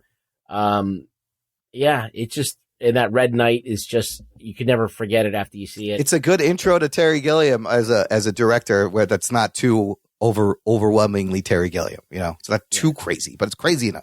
I mean, if you ever watch Brazil or Fear and Loathing, they're even more crazy than this. Fear and Loathing is fucking great. I love that movie. Anthony, what would you give this film? So if we were going based on entertainment factor alone for me, I would have given it a 6. Okay. If we were going with more of like all the themes and concepts, I'd give it an 8.5. So I'm going to go in the middle and go 7.2. Okay, solid score, 7.2. He did the math on that. We got a 0.2. It's worth something. I don't think the math is quite right on that, but it's pretty close. It's a podcast. You don't have to do correct math on podcasts. That's the rule. I also have always loved this movie, and I'm giving it an 8. It's an 8 in my book. I would recommend if you've not seen it. It is haunting and beautiful and great character work and great fleshing out of characters. And you're going to learn something about yourself watching this. I think it's one of the most romantic movies. It is also romantic in a real way. The dual romance is something that you don't see a ton in movies. Yeah, and they did it well. With 4 very distinct characters. Yeah. Right? Now, one more. I wanted to ask this, and I didn't get to ask this. So, Jeff Bridges. Yeah. All right, so his whole life goes into the toilet. Yeah. Finds this woman who was really into him, sees the guy that he should be. She's obviously not like his ideal girl. I think he's looking for like a supermodel or something, whatever. He's dating a supermodel in the beginning. He is, yeah. So she's just kind of like this, like not super attractive, kind of like harsh, very thick accent, whatever from New York or Brooklyn or Queens. And then the minute that he gets that weight off of his shoulders, he calls his agent and he starts to like, okay, now I feel good about myself. I can go back to work. Right. Drops her like and leaves her like a dick. I was so mad at him when he did that. Now, at a certain point, he can't go on with his life anymore because he still has that guilt. He sees the other guy in the street and then ignores him, and then he's at this meeting and he's hearing bullshit and he just can't forget what he just saw. And then he goes back to her, I guess. He ends up going back. There was something missing. There was happiness missing. There was an element that was. So he becomes the Fisher King at that point. Yeah. He becomes this king that no matter what he has, he doesn't feel alive anymore. Mm. And he goes back to her because she is his white knight. Yep. She is the person that's actually saving him. The women are the white knights they're both the Fisher King and the women are both white knights. Yeah, that's a good point. Yeah. So I forgot to mention that before. It's a great. I did. So do you think that would actually happen in real life, Anthony? What part? That you would go back after you got your mojo back? Would you go back to a woman that is maybe not that has all of the things that you really need, but not the surface stuff? Oh yeah, I think that happens a lot. I mean, you see mismatched couples all the time. You do. I always wonder about them. But yeah, I think that definitely that seems more real to me than. I mean, both scenarios happen, really. There is the when people get their life back together, they forget about their past, right? Yep. But then there's also those people that are extremely loyal to who got them there, and they're like, you know what, it's been right in front of me this entire time. I've seen both stories happen. And in the movie, like every time Mercedes or what's her name in the movie, Anne, when she's trying to get him to say "I love you," and how you see how much she loves him, and it's not being returned, and you just can't help but like, why are you sticking even around? when he with says this it to her, Yeah. he doesn't say it enthusiastically. Like when you just the position of how you see Robin Williams professes love to Lydia. Yes, compared to him. I love you. I was like, why is Anne with Jack? But she saw something in him that nobody else saw, and he needed to have that back. His life wasn't complete, so it's just so touching. It's very nice. Good stuff, guys. Rugs, great pick. Gentlemen, what are we doing next week? Do we want to figure it out now or later? We'll figure it out later. Whose turn is it? Yours? No, well, there's several things we can do. We can go back to Patreon movie reviews. I can go back and pick another movie, and we can narrow it to a category. We can rent Bloodshot and review that. Oh, geez. We have lots of options. Oh, maybe we'll discuss it in a quick post show. Okay, let's get to News from the Nation. It's time for News from the Nation. It's time for News from the Nation.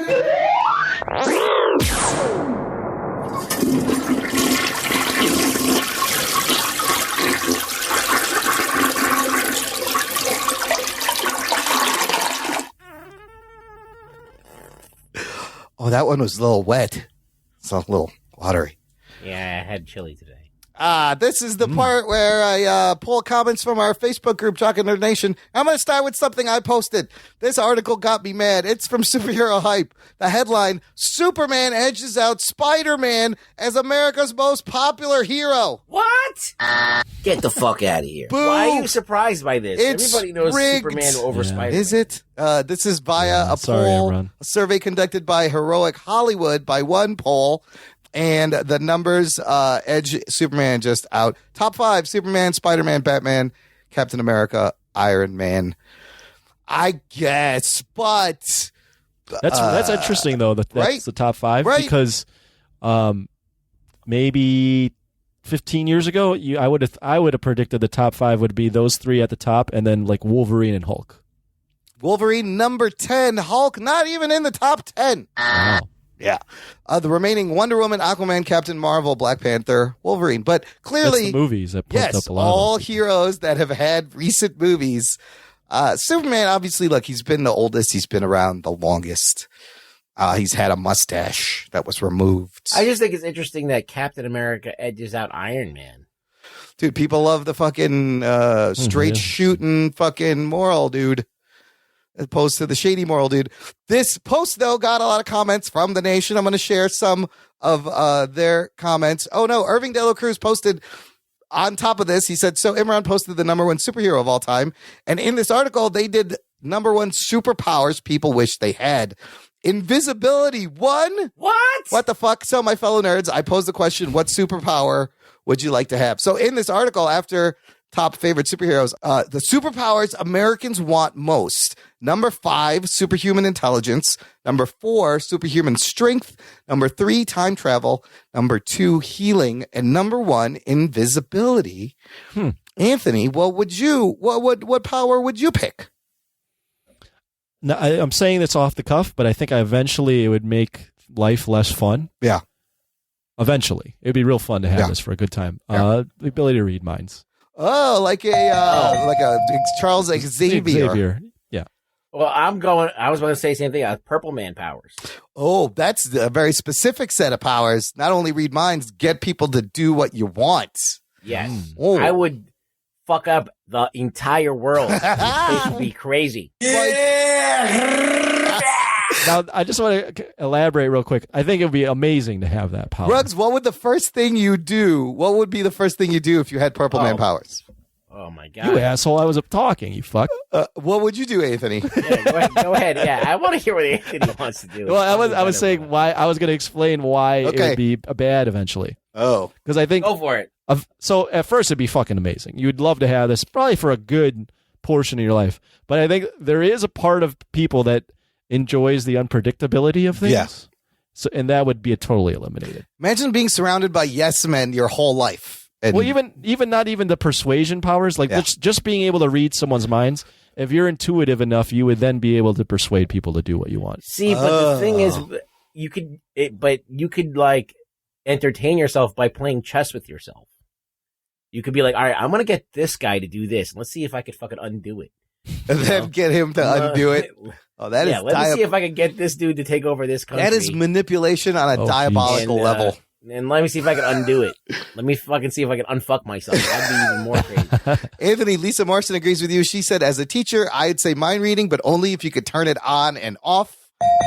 That would have to be, that's an important. Like, I don't want to really read minds. Yeah. I would just like tell people, do whatever I say you do it. That's a little different. That's Purple Man powers. Irvin Dela Cruz says, for me, super easy.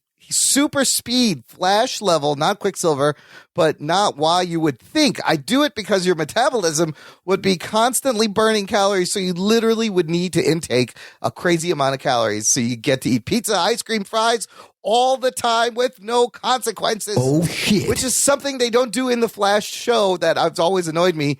Barry should constantly be eating fucking cheeseburgers. Irvin, the only drawback to that is you better have a shit ton of money to be eating all that food. And the other drawback Lisa Morrison mentions, you can't get drunk ever because your metabolism is so quick you would never get drunk. So is it worth not getting drunk? I don't know. Can you get stoned? You'd have to smoke a shit ton of weed. No, you wouldn't. None of that shit would work. It would just fly through your body. And where are you getting all this food? I can't even find toilet paper.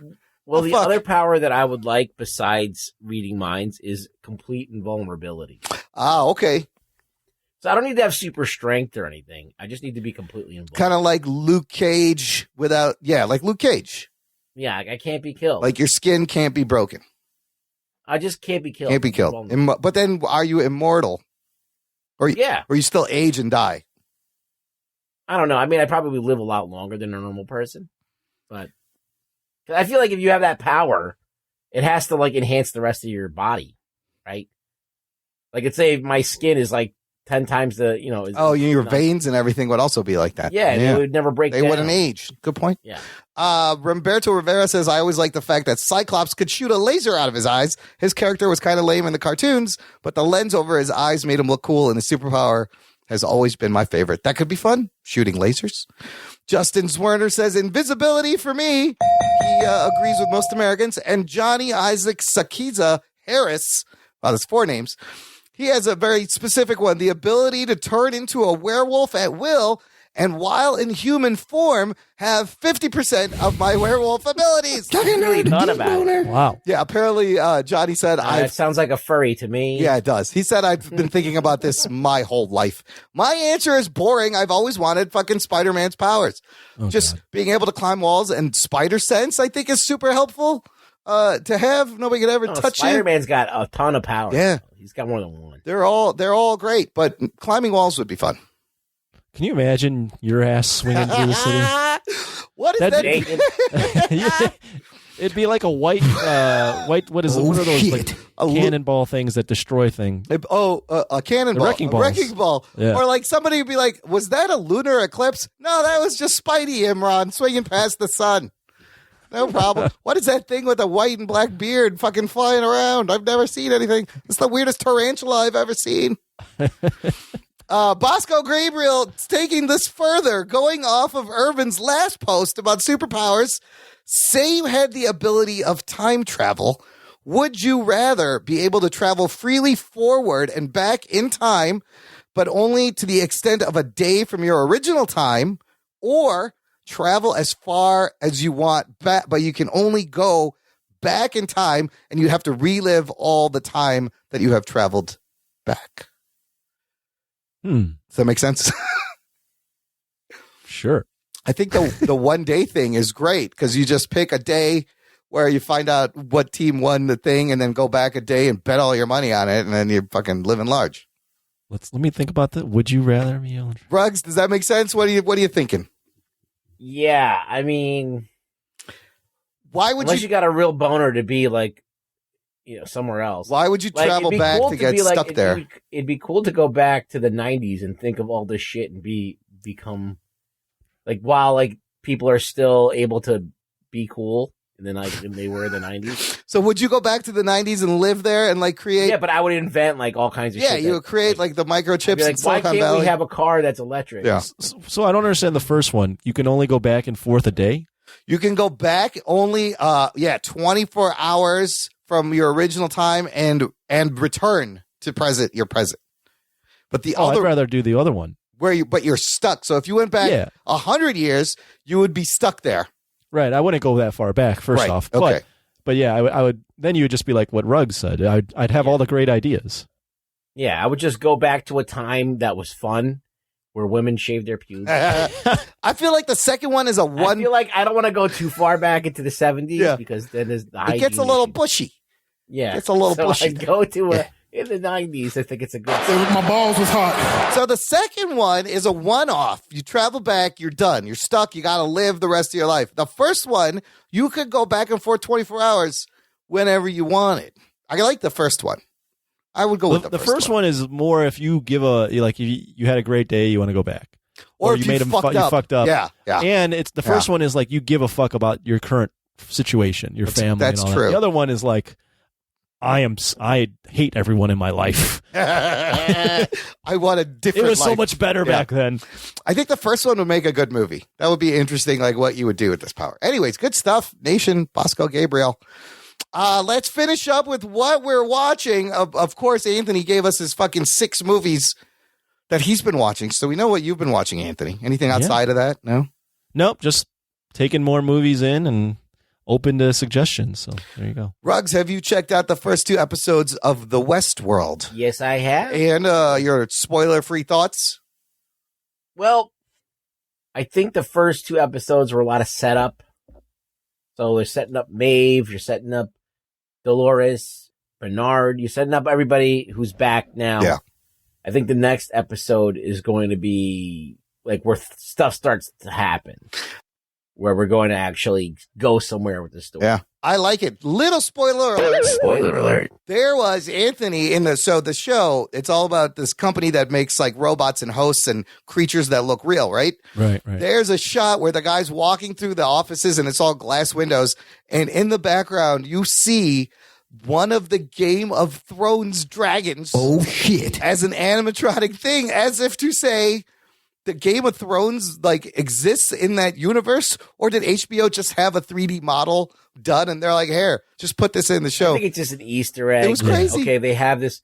So basically, what you learn is that somewhere in China, that's where they have the Westworld Park. Oh, that's where it is? Okay, yeah. And in China, they have this gigantic park, and that it's bigger than you'd know. It has Samurai World, it has Cowboy World, it has Medieval World now that we also know that. And Nazi World, Germany World. Yeah. So they have like all of these little worlds that you can hang out in, like basically like a video game. Like you could just go in there and be fuck shit up. So I just think it was a nice little nod to Game of Thrones that if you had a fantasy, like, knights and shit with dragons, like that would be fun to do. There's other Game of Thrones costumes and like Game of Thrones type people in there. It was just very weird. Apparently it was George R.R. Martin's idea also to do this when he should be just shutting up and finishing his book, George. Do you think that we're going to spend a lot more time in the park, or I think it should all be in the real world? I like the real world stuff in the first episode. And I think like Maeve's got to figure out how to get out and fucking stop Dolores. I can't wait to see Dolores fuck some shit up. Why does she want to stop Dolores? I don't Because understand. Dolores is gonna take over. She wants to take over the outside world. She wants to kill all the humans. I Yeah, guess? she wants to take over the real world. It's good. I like it. It's a little more straightforward, less convoluted than the last season anyway. So it's good. Well, what happened? The thing that sucked about it is that deaths didn't mean anything in the show. Right. You can die because you're a robot. You could die and just come back. That's like Altered Carbon too. They just spin you back up. You just put the stack in a sleeve. So it kind of takes a little bit of the weight out of the show, but it's still very. I love shit that like attempts to be deep, that attempts to like ask like existential questions about like what is a person, and, like what is reality, what is this, and like are we better off, or what are we all like evolving to. Yeah. What is the point of life? Like all of that stuff. It likes to fuck around with that shit. So it's fun to watch. I have two pretty amazing and completely different recommendations of things I watched on Netflix that I think you guys will enjoy. One is a Netflix movie called The Platform. Anybody heard about The Platform? No. Okay. This is a Spanish language movie by a first-time director. I'm going to give you the premise because if I say anything past that, I'm going to spoil the movie. It's fucking wild. This movie is about a prison called The Hole. And the way this prison is set up, it's vertical chambers, hundreds of floors, and there's 2 people on each floor. And in the middle of this prison is a giant cutout hole. And through this hole, this platform starts at the top and moves down. What's on this platform? Well, at level 0, you see gourmet chefs and sous chefs and really high-end food prep, and the table is covered with the best gourmet food, desserts, whole turkeys, just covered with wonderful food, enough to technically feed everybody below if everyone eats their portion. So the platform goes down to level 1. Level 1 people, they can eat whatever they want for the few minutes this platform is there. Then the platform moves down to level 2. Level 2 has to eat whatever's left. If by the time it gets to like level 50, there's food there, but it's like scraps and bones, and you have to eat other people's backwash. And if you're in the bottom level, you're shit out of luck. There's nothing left. Sounds like Snowpiercer. Does it? Yeah, it's a very interesting commentary on caring for other people in the prison system. And so this guy wants to shake things up, and fucking crazy shit happens. It is like social distancing at a buffet, if I've ever seen it. But it's wild, and it's just a roller coaster ride. It hooks you from the beginning. Check that out. And then we mentioned at the top, Anthony, your thing that big, what's his name? Fat Jewish. Jewish. Tiger King on Netflix is a fucking wild documentary series. I've seen the first 3 or 4 episodes, and it's about this dude called Joey Exotic who has a private tiger farm, and he is the gun-toting, mullet-wearing homosexual cat owner. He's got like 200 big cats. But then you are, and there's like a mystery, there's a murder, there's some shady shit, but you are introduced to this whole community across the country of people who have fucking tigers and big cats, like literally in their backyard. They're opening their own zoos. There's a fight against PETA. And I had no idea that there was such a big problem of people buying, it's not illegal to buy a cat. They buy them as kittens, and then it gets too big. But there could literally be a big cat in the backyard of one of these houses wherever you are. I had no clue. So Joe Exotic is the Tiger King. This guy, he's ran for office. He's made music. It's fucking wild. And the characters are amazing. You would not believe anything in this documentary. So those are my 2 solid. Pretty bonkers. Yeah. I mean, I do enjoy me some murder mystery, weird crime docs. So yeah. I might check this out eventually. 7 episodes though. It's not a lot. That's not that bad. I'm on the movie kick right now, so eventually maybe I'll get around to it. Platform and Tiger King, which serves as a crime drama and like a documentary, because you do learn a lot. Anything else? We watch it. I rewatched Universal Soldier. Oh, why? Oh my God. Why? Blast from the past. Roland Emmerich. Oh yeah. Did that. Yeah. It's one of his movies. It's a bad movie. Universal Soldier is for me, a fun bad movie. Yeah, it's a fun bad I haven't seen that in years. You get to see Jean-Claude Van Damme's ass in all of its glory. In like 2 gratuitous ass shots. Jean-Claude Van Damme and Dolph Lundgren in the same movie. Yeah. I was like, I gotta watch this again. I haven't seen this in the longest time. And it's like, it's not very good, but like it's still watchable, and then you can enjoy it. Still a good guilty pleasure, Ruggs, huh? It's a Jean-Claude Van Damme movie. Yeah, they're all guilty pleasures. All right. Listener, we are up to 119 ratings on the Apple Podcast app in the U.S. If you have an iOS device in the U.S., please give us a rating. If you have not done so, we're trying to get to 200 so we can trick Rotten Tomatoes into letting us in as reviewers and whatnot. Make us legit. We're trying to be legitimate, a legitimate business. I love legitimate theater. And yeah, that's about it. Ruggs, where can the listener find you online? You can find me at Really Rugboy on Twitter. I'm being nice right now because of the whole COVID thing. Oh, it's taking the edge out of rugs. Listener, check out the show notes for this episode, jockandnerd.com/321. For all the nonsense we talked about, links, how to get in touch with the show, how to subscribe, how to support, and share the show wherever you are on your social medias. Stay safe. Wash your hands. Thanks for listening to the Jock and Nerd podcast. My name is Imran. My name's Anthony. He's the Jock. He's the Nerd. We'll hear you next time. Let the little guy out the wind. I Be fucking the little love guy. it. Not funny. Oh, shut up. Floppy Jock. Jock and Nerd.